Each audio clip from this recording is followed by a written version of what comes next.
Well, good afternoon, everyone. Thank you for joining our webinar or tuning in afterwards on demand. We're looking forward to uncovering Orbitnote for exams, which is a hot topic for a lot of you. So very pleased to be joined by Jason and Gus from TextHelp, who are going to take us through the Orbitnote solution and how it can be used on Chromebooks for access arrangements. So without further ado, I'll hand over to Jason and he can start us off. Thank you very much, Simon, and thank you for the opportunity to do this today and meet with all your wonderful customers throughout the organization there. My name is Jason. I'm the Business Development Director for TextHelp here in the UK with a specific focus on education. So you may have met me at different events, whether you're from a school or a college or a university. But what I want to talk to you today is about one of our newest tools, which is Orbitnote for exams, which is a Chromebook solution which will help support you in your schools and colleges with access arrangements. So a little bit about us. If you haven't heard of TextHelp before, you may have heard of some of our companies, the likes of Claro, Lexible. Those in the Nordics may have heard of Lingit or WizKids, or in America, perhaps Don Johnston. But we have a suite of products which are there to support students that have accessibility requirements in the classroom, at home, and in the exams. So you may have heard of some of our tools, such as Read and Write, or Quasio, or indeed Claro Read. But our newest solution that we have brought out is called Orbitnote, and this is to support students around access arrangements in exams, and particularly students who are using Chromebooks. So you might have joined this and you're thinking, well, what exactly are access arrangements? This is not something I'm familiar with. So I just wanted to give you a bit of background before Gus jumps on and takes you through a demo of Orbitnote. So what access arrangements are, they're there to support students or candidates for exams that have special educational needs, disabilities, or perhaps temporary injuries to access the assessment without changing the demands of assessment. So you think of someone who's maybe broke their wrist at the rugby match on a Saturday and they've got an English exam and they have to write up the exam. Being able to use speech to text or being able to use a human scribe can support them with that. Or perhaps a student who has dyslexia has a challenge around reading, and reading a lot of text within an exam would put them at a disadvantage with others. Being able to use a reader can really support them. So how access arrangements works, they're based on evidence of need. Obviously the student or the candidate, there needs to be a need there, and it has to be their normal way of working. So you can't throw a candidate into an exam on the morning of it and you're presenting them with a new solution or a new tool. This has to be something that they've used throughout the academic year or recently before the exam, so it is their normal way of working. So what a lot of students will have perhaps been familiar with before is the likes of our solution there, which is Read and Write. So you can see what Read and Write is a toolbar which sits across the top of their screen, and it provides them support with their reading and with their writing. So it supports them with literacy, it supports them with grammar, and you can see there's a range of tools that are on the toolbar there to support them. What we have now is Orbitnote. So this is what Orbitnote looks like. You can see there's very similar features across the toolbar there, but what Orbitnote does is it works in that PDF environment. So if you're using Read and Write, you're maybe using Word documents, you're maybe using Google documents, you're online, you're on different web pages. But quite often when it comes to PDF, they're inaccessible documents, and they pose a challenge to students who require that assistance with accessing those documents. Orbitnote makes them fully accessible, and it makes them fully actionable as well, and they can be used in conjunction with Google Classroom. So you think of back in lockdown when we were doing remote learning, and I suppose we're back to it now with the rack concrete and many students having to go and work remotely. I found with my children, teachers were sending PDFs home through Google Classroom, and what we had to do was print them out. They would write into those PDFs, and then I had to take a photo, I had to upload it back into Google Classroom, and then the teacher got that, and then they were able to mark the work. With Orbitnote now, we're making those PDFs actionable. The student can open it in Google Classroom, they can annotate it, they can, draw circles on it, draw lines, whatever they need to do. They can engage with the PDF and then submit that again back through Google Classroom. But you can see there the features are very similar to Read and Write. So this becomes the student's normal way of working. When it comes to exam time, however, you can't use all the features that are there. Things like spell checker and dictionaries and picture dictionaries, obviously they're something that you couldn't use in an exam environment. So what we do is we shut that toolbar down, we lock the toolbar down, and we only give the students access to the features that they're able to use, which have been approved by JCQ. So if they're allowed a reader, they can have a reader. If they're allowed a scribe, they can have a scribe, but they don't get access to all that other functionality that you saw earlier in the toolbar. Some of the pain points that we find when we speak to exam officers, when we speak to Senkos and network managers, there's a lot of pain points around examinations, things like the increasing number of access arrangements and how do they accommodate those. How do they identify the normal way of working and support the students? One of the big ones is around budgets and how do they have lots of human readers, human scribes, lots of invigilators, and quite often there's student resistance as well, because the student doesn't want to be marked out as different or look different or have to have a reader, have to have another human sat beside them in the midst of an exam. Also, there's a challenge as well with the GCSE English exclusion. You can't have a human reader in that exam. One of the biggest challenges we hear, though, is if you're using human readers and human scribes and you're having to use an invigilator, quite often there just isn't the real estate. There isn't the space, there isn't the room to have 20 students that require support, having to have 20 rooms, 20 readers, and support that student within that there. So this is how we want to use EdTech to support students and to support the schools and the colleges to make those arrangements.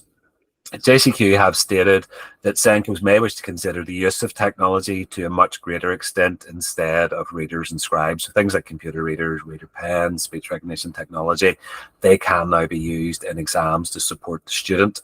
And as you can see here from JCQ, a computer reader is an acceptable arrangement since it allows the candidate to independently meet the requirements of reading standards. The normal way of working is also a very important thing as well, because if you're using software, the student can use that software in the classroom, but they can also use that software at home. They can't take a reader or take home a teacher assistant when it comes to doing homework, but you can with software. So it is a huge benefit to the student. It's also a huge benefit to the organisation in embracing technology for access arrangements. You think the cost of a human reader, we are told on average it's about £12 per hour. If you think of a GCSE student, on average, they could have 27 hours of exams. If you have 40 students across your school that require support or access arrangements, you're just shy of £13,000 per year to be able to facilitate those exams and provide those access arrangements. But this is where software can make a big difference and make a big impact. And up to now, there has been a challenge around Chromebooks and using Chromebooks in exams, because to use a computer in an exam, it has to be completely locked down. You can't have internet access. You're not able to use a range of programs. So Chromebooks have been a challenge. And we have heard of some schools who still keep 10 Windows devices locked away in a cupboard somewhere at the back of an IT room, and they bring those out when it comes to exam time to try and facilitate that there. But the good news is with Orbitnote, we have an effective solution to that there. So what I'm going to do is I'm going to pass you across to my colleague Gus now, and he's going to take you through Orbitnote and explain how you can use that to facilitate your exams and support your students with access arrangements. Brilliant, Jason. Thank you so much. So yeah, and I would probably start with whatever you said there at the end about using certain devices that we have specifically put in the somewhere aside for exam season, those Windows devices. And that works, but in reality, we're not delivering the normal way of working, and that has big implications for the student as well. So there are a lot of approaches that actually work, but we always have to think about the student first, if everything is compliant with JCQ. And I strongly believe that what you're going to see here now is the way to go ahead if you have Chromebook devices in your organization. So we use kiosk mode for delivering a secure and protected environment that will make sure that the integrity of the exams remain. I'm sure you've heard of kiosk mode before. And the beauty about kiosk mode is that it has been designed so it only runs one application at a time. In this case, it runs only Orbitnote for exams, which means that no matter what I do, there's nothing else running in the background that I can access. There's no keyword that I can press, so it opens another tab, and so that I can access information that I shouldn't be accessing or features that I shouldn't be using. So that mode definitely allows us to protect the integrity of examination at all times. So we'll see that in a little bit. And then the other thing that is connected to the normal way of working, but in this case, not of the students, but the normal way of working of SENCOs, teachers, and exams officers, we're using Google Classroom in the back end to distribute the papers and to create the classes and to add the students. So we're not creating a whole new system to admin the exams, but we're using what schools are already using, in this case, Google Classroom as an LMS. So you'll see that before you use Orbitnote for exams, all you have to do is go into Google Classroom and just create a class and just ask the students that will sit the exam as you normally would do for any Google Classroom assignment. So that really helps with the onboarding of staff. And finally, as Jason already mentioned quite a few times, everything that you see here has been created with JCQ in mind, the normal way of working, and all the features that are in here so that the software meets JCQ guidelines at all times. So that's just a little bit of background. And before I jump into the demo, I think there's one extra slide, Jason, or that's the last one? Yeah, no, that was it. So yeah, the one that I thought was there is that before I jump into creating the assignment, there's one step that has to be done by IT. So I'm going to share my screen here. 2 seconds. I'm going to take your screen, Jason, if you don't mind. Move this around.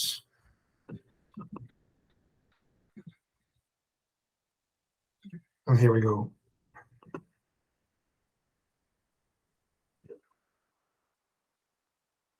Screen appearing, 3, 2, 1. Brilliant. Okay, so that first step is simply making sure that the devices that I'm going to use in the exams are set to launch Orbitnote in kiosk mode. So if you're an IT admin, you know what I'm talking about. All you have to do is go to the admin console and make sure that those devices are in an OU that has kiosk mode configured to launch Orbitnote. It's a web app, so I only have to point the kiosk mode to a URL, and that's it done. So that's the first thing that has to be done. It's easy enough, but obviously it requires a little bit of admin and making sure that we know what devices are going to be used in the exams. Once that's done, then exams officers or SENCOs can do this second part of the process, which is creating the exam. So as I said, first thing I would do is make sure that everything is ready in Google Classroom. I actually will just show that quickly because Jason was pretty brief and I have some extra time to spare here. So I'm sure you're familiar with Classroom, but if not, this is Google stuff. So I open my Google Classroom and what I can see is a lot of classes. So it's normal Google Classroom. And I have created prior to this webinar, this classroom here, Back to School. It's just an ordinary classroom. And in there, in the People tab, I have invited one student that is called Charlie Beagle, after our boss's dog. Very inspiring. So that's all. It's very simple. And this is nice because any setup prior to the exam can be done a week in advance in Google Classroom. So the day of the exams is pretty much stress-free. Okay, so that's the first bit. And then what I do is I go to Orbitnote dashboard, which is something you can access from orbit.texthelp.com/createexam. And then this page will open. There are a lot of different things you can do here when you're using Orbitnote as your standard PDF tool. But for the exams, all I need to care about is this button here, the new assignment button. So I'll click there, and Orbitnote is going to sign in with my Google account. And what it will do is synchronize with my Google Classroom. It will pick all the classrooms that I have created and show them here. Let's make sure that's accepted. And I'll see that list of classrooms that I just showed you in Google Classroom here. So I have Back to School, and then summer exams, and those are here. So already pre-configured. So I just go to Back to School, which is the one I want to use today, select, and then I have this very simple form. So again, if you are in a real exams scenario, high stakes, and you have access to a paper maybe 60 minutes before the exam, you don't want to be doing too much. So you do all your setup ahead of this time in Google Classroom. And then when you get that PDF 60 minutes before the exam, all you have to do is go in here, create an assignment, pick a title, for example, English language, add some instructions, which are optional, a due date, which I will set for today because the exam is going to be today in 60 minutes. And then I have the option to attach up to 2 PDFs. In an English language exam, normally you have an insert PDF and then an answers booklet. So I will attach those 2 for the example. Both I have already uploaded to my Google Drive, so I know where I can find them. First, I have my insert paper here, and then now I'm going to attach my answers booklet, which is here. And then when I'm done, I just hit create. So it really takes me, if I've done my homework and I have everything ready to go, it takes me really a minute, and that's me. That's all the admin behind preparing the exam on the exams day. This means that students are ready to go. So what I'll show you is what things look like on the other end when I'm a student and I'm using a Chromebook. So I cannot share a screen on a Chromebook that is in kiosk mode, which is good news because that means it's very safe, very secure. So I'll use an incognito window to recreate what the student is going to be doing on the Chromebook. So it pretty much will, no, wrong link. Some student. It will pretty much look like this. So I'm going to maximize that screen. And this is the way things look like. I open the Chromebook. Kiosk mode is set to auto launch. So I don't have to do anything. And the Chromebook will go straight to this screen. And I won't be able to do anything but to press this big button here. And when I hit that open PDF from Google Classroom, it will now ask me to sign in. Until now, I haven't signed in with any account because it's just a kiosk device. Here, I'll use Charlie's account and sign in. Just put the password.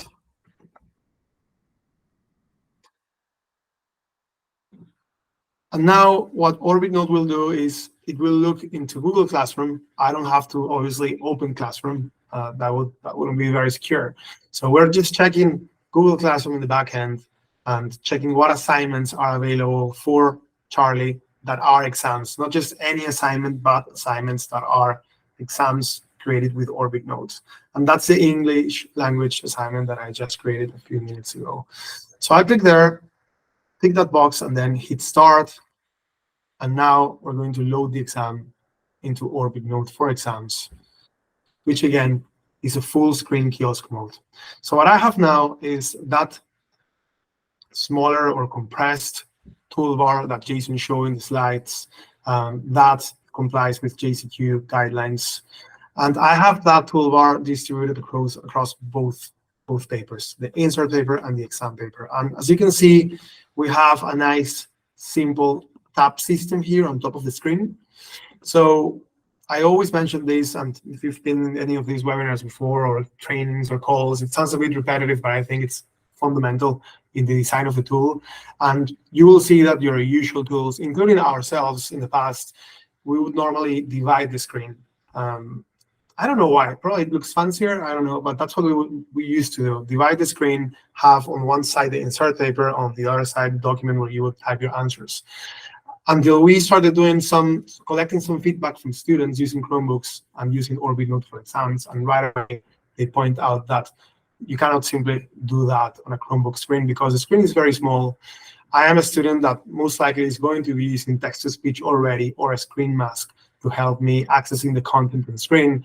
And by dividing that screen, you're just making things harder for me. So just keep things simple, maximize the reading area, make it very clean, and that's what we've done. So that's the reason why we have 2 tabs instead of a divided screen. And in fact, that's great feedback because it's a much more cleaner environment. Also reduces my cognitive load, and I can focus on reading rather than getting distracted with too much information on screen. So because hopefully by now Orbitnote is my normal way of working, and I have been using Orbitnote for every PDF, worksheet, mock during the year, in the classroom, at home, that toolbar feels like second nature to me. I already know what each of those buttons does. I already know that if I go to these 3 dots here on the right-hand side, I can access my settings. and I can change the voice I like or select the voice I like.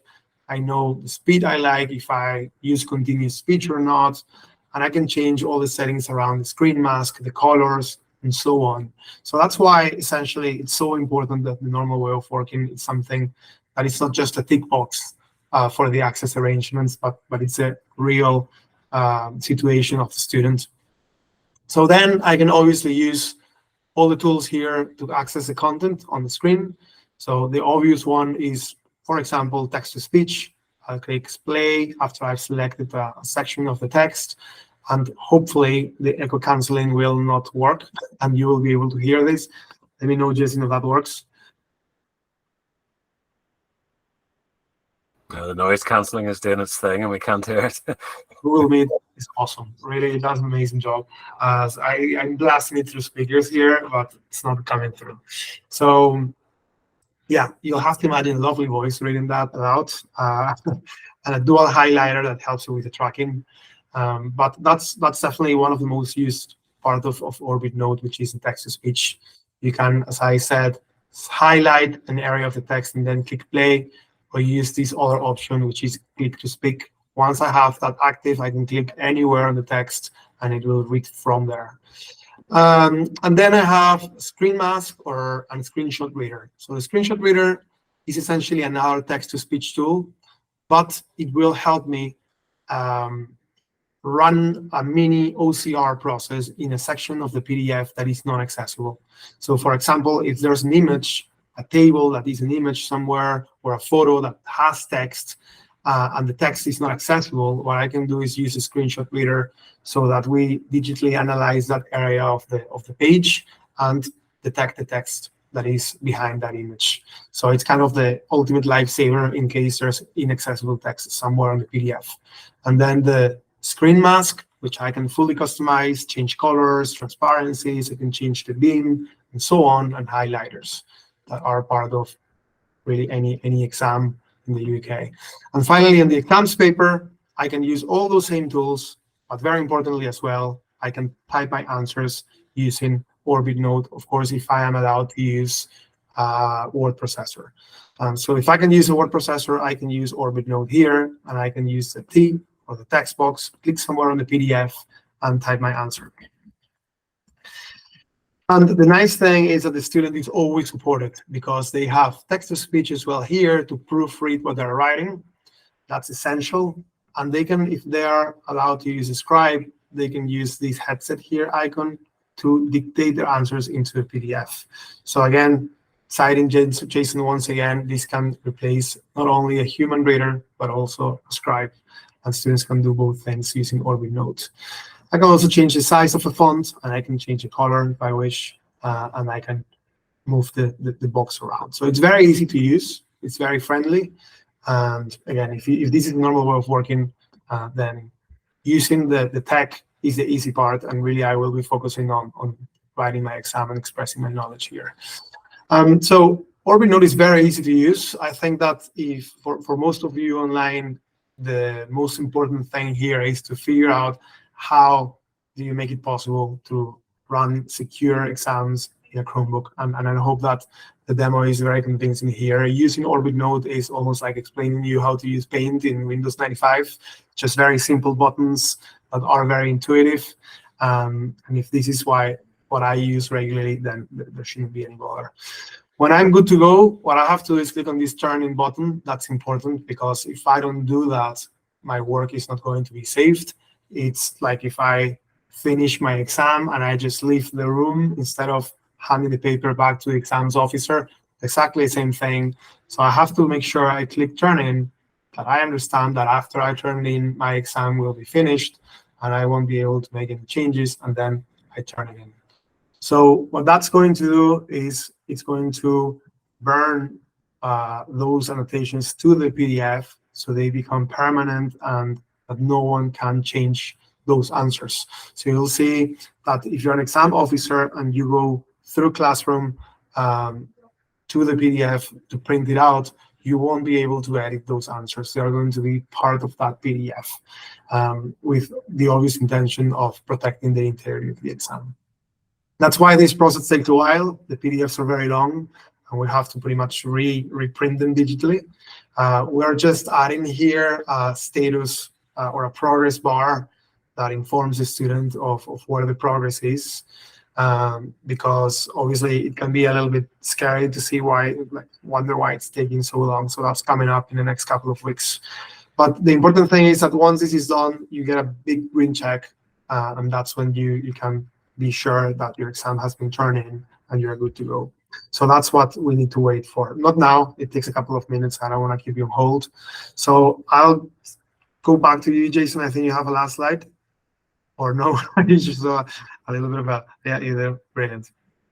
Okay, so I'm going to stop presenting, Jason. It's good for you to go.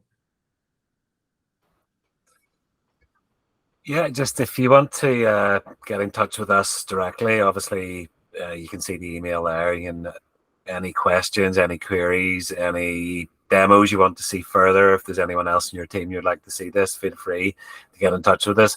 Obviously, you all know Simon well, who is on this call, and Simon is more than happy to arrange or facilitate any meetings with ourselves, or indeed to answer any questions that he can around any of our solutions, but obviously specifically in this call we're looking at Orbitnote and how it can support your students in exams. So thank you so much for your time, and thank you for the opportunity to Simon and the rest of the team there at Getech for facilitating this.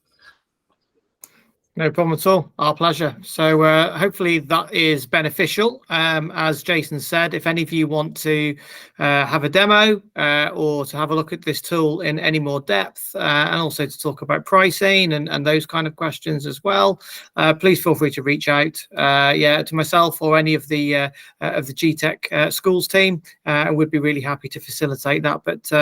But thank you very much indeed for coming on and watching that presentation, and hopefully we'll see you all soon.